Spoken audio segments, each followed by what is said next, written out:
Right. Talking about tenants, let's go in this about screening the applicants. Let's talk more about it and let's talk in details. So you have the applications. So now how do you choose the tenant to rent the property? Well, I mean, really, choosing the right tenant is really not a decision that we make. If we have multiple applicants for a property, for instance, our policy is to approve the first applicant that meets our requirements. And there's a lot of reasons around this, but mainly it has to do with fair housing laws and, making sure that we don't inadvertently cause any fair housing violations. So we list what our requirements are, and then the applicants that come in, we screen those in the order that they came in. And the first applicant that meets the requirements is the applicant typically that we lease the property to. Now, that process is very detailed. There's a lot of information we get from the tenants. They have to fill out the application. They have to provide all the supporting documentation. They have to go through the screening process. We need to know what their move-in dates are. We need to know, again, how many people and ages of the people living in the property. Are their pets going to be in the property? What's their move-in date? Do we have their security deposit and the first month's rent?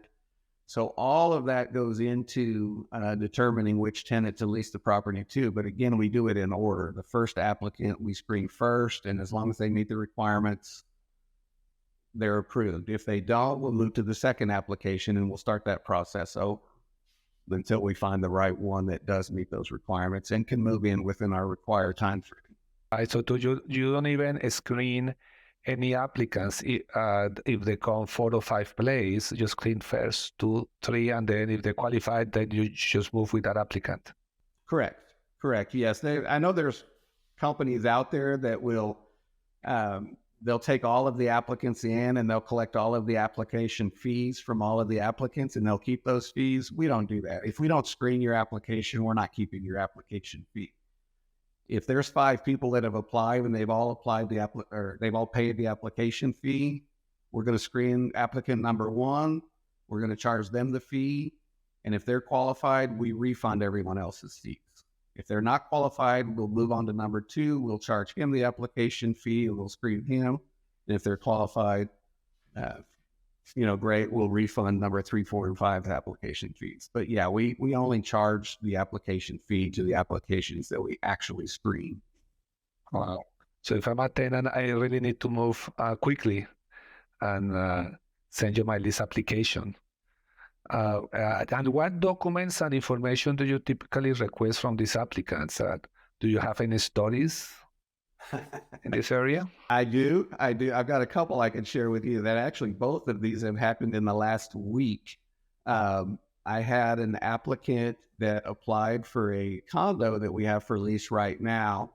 And again, he went to our website. He knew what we were looking for. He paid the application fee.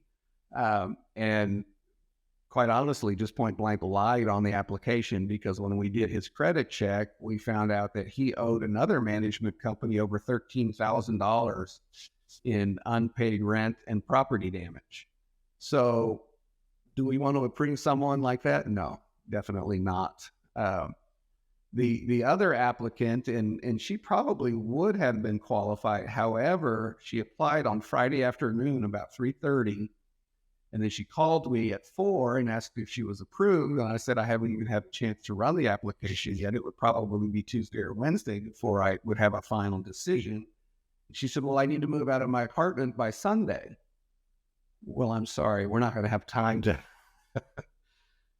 run through the process and find out if you're approved, by Sunday. So, yeah, it's fun.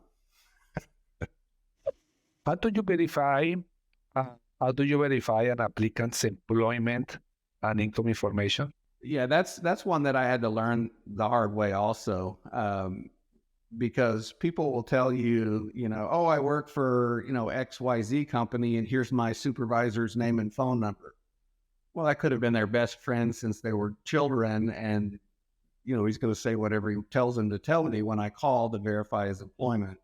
So, yes, we want them to give us that information. And yes, we actually do make those calls and talk to their supervisors, but we also verify it through other sources. We want copies of pay stubs. We're going to check their credit history. And we also verify banking information, deposits going in, withdrawals coming out, those kinds of things. So we can verify where someone works, and we can also verify how long they worked there. Right. What are some of the red flags or warning signs that may indicate an applicant is not suitable for renting the property? Warning flags or red flags and warning signs for people. One is just truthfulness.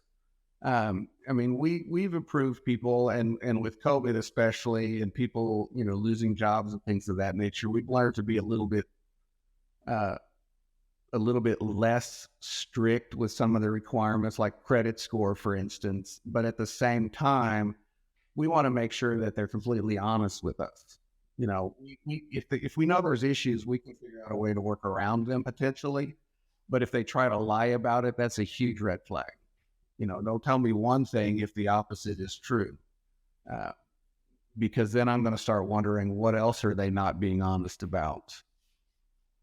But if they're honest up front, then I can know that that's probably someone that is, yes, they've run into problems in the past, but they're working through them and they're trying to make a better life for themselves. So we can help work with those people.